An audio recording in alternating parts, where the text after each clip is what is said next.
HSC 25 batch দেখতে দেখতে আমাদের পরীক্ষা চলে আসলো এবং আমাদের আগামীকাল পরীক্ষা।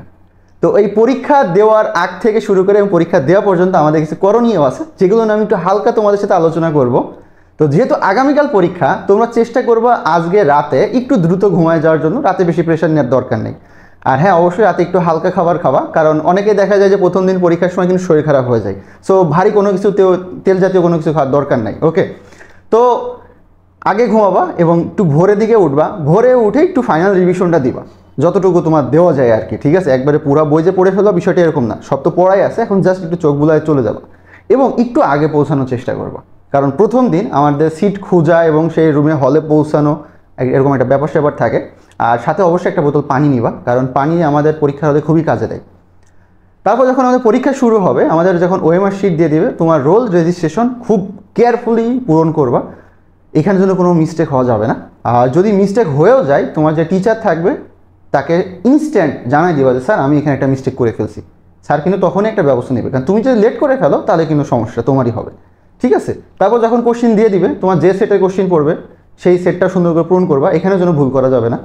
আর ওএমআরে অ্যান্সার দেওয়ার সময় খুব কেয়ারফুল দেখাবা যে একের অ্যান্সার যেন 2-এ না বসায় দাও, 2-এর অ্যান্সার যেন 3-এ না বসায় দাও। ঠিক আছে, এই ভুলটা কিন্তু অনেকেই করবে, যেহেতু কাল প্রথম পরীক্ষা, সবাই অনেক এক্সাইটেড থাকে। ঠিক আছে, অনেকে বাংলা খুব ভালো পড়াশোনা করে, দেখবা যে এই এরকম মিস্টেক করে ফেলে, সিলি মিস্টেক করে ফেলে। সো এইগুলো কিন্তু করা যাবে না, এইগুলো নিয়ে খুব সচেতন থাকবা। আমি জানি তোমরা যারা এরকম এই ভিডিওটা এখন দেখতেছো, তোমাদের মধ্যে অনেকে হয়তো এটা করে ফেলবে। তারপর তোমাদেরকে সিকিউ যে কোশ্চেনটা দেওয়া হবে, প্রথমে পুরো সিকিউটা তুমি একটু ভালো করে পড়ে নিবা, যে টোটাল তোমাকে যে 7টা অ্যান্সার করতে হবে, কোন 7টা তুমি অ্যান্সার করবা, কোনটাতে স্টার্ট করবা, কোনটাতে ফিনিশ করবা, এটা একটু দেখবা।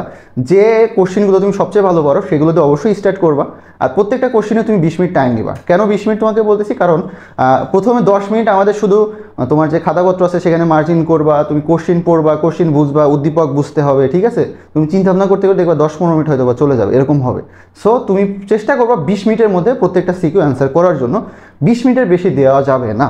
তোমার হয়তো এমন হতে পারে, মানে তোমাদের একটা অভ্যাস থাকে কি, প্রথমের দিকে আমরা যে সিকিউটা অ্যান্সার করি, আমরা সবসময় প্রথম সিকিউটা এত সুন্দর করে লিখি আর এত বেশি টাইম নিয়ে ফেলি, অনেকে দেখা যায় 40-45 মিনিট টাইম নিচ্ছে জাস্ট একটা সিঙ্গেল সিকিউ লেখার জন্য। সো এই ভুলটা মোটেও করা যাবে না। তুমি ফার্স্ট 10 লিখে চলে যাবা। এমন হইতে পারে যে 10-এ লেখার সময় তোমার হাতের লেখা একটু খারাপ হয়ে যেতে পারে, ইট ডাজ নট ম্যাটার। কারণ তোমার হাতের লেখা খারাপ হলেও যদি তোমার লেখা স্পষ্ট থাকে, তুমি ওইখানে যত নাম্বার পাবা টিচার কিন্তু তোমাকে সেই নাম্বারটাই দিবে।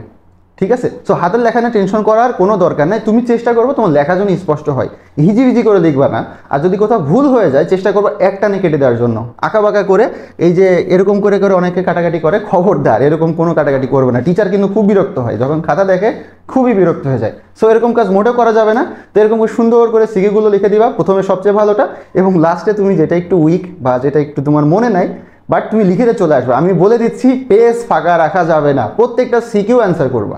ঠিক আছে, ধরো তোমার টপিকই মনে নাই বাট তুমি উদ্দীপকে পড়ছো, এরকম উদ্দীপকটাই তুমি তোলা শুরু করে দিবা যে এখানে এরকম লেখা আছে, আমি বইতেও পড়ছিলাম এরকম কিছু একটা আছে। ঠিক আছে, সো পেজ কিন্তু মোটেও ফাঁকা রাখা যাবে না, কারণ টিচার কিন্তু ওইখানে তোমাকে মার্ক দিবে। খালি থাকলে মার্ক দেওয়ার জায়গা থাকে না, বাট পেজে যদি লেখা থাকে অবশ্যই টিচার সেখানে মার্ক দিতে বাধ্য। 1 মার্ক হলেও তোমাকে কিন্তু সেখানে দিবে। সো এই ছিল মোটামুটি তোমাদের কালকের যে প্রিপারেশন, পরীক্ষা, এই রিলেটেড কথাবার্তা। এখন সামনে আমাদের ম্যাথ এক্সাম আসবে, আর আমি তো ভাই তোমাদের জন্য ম্যাথ নিয়ে আসি। ম্যাথ রিলেটেড যে কোনো সমস্যা হলে ভাইয়াকে ইনস্ট্যান্ট জানাই দিবা, আর তোমাদের সর্বোচ্চ সাপোর্ট দেওয়ার জন্য আমি আসি। সো তোমাদের কোনো টেনশন করতে হবে না, যে কোনো কোশ্চিন হলে ভাইয়াকে জানাই দিবা, ভাইয়া চেষ্টা করবে সলভ করে দেওয়ার জন্য। সো সবার জন্য শুভকামনা। আসসালামু আলাইকুম।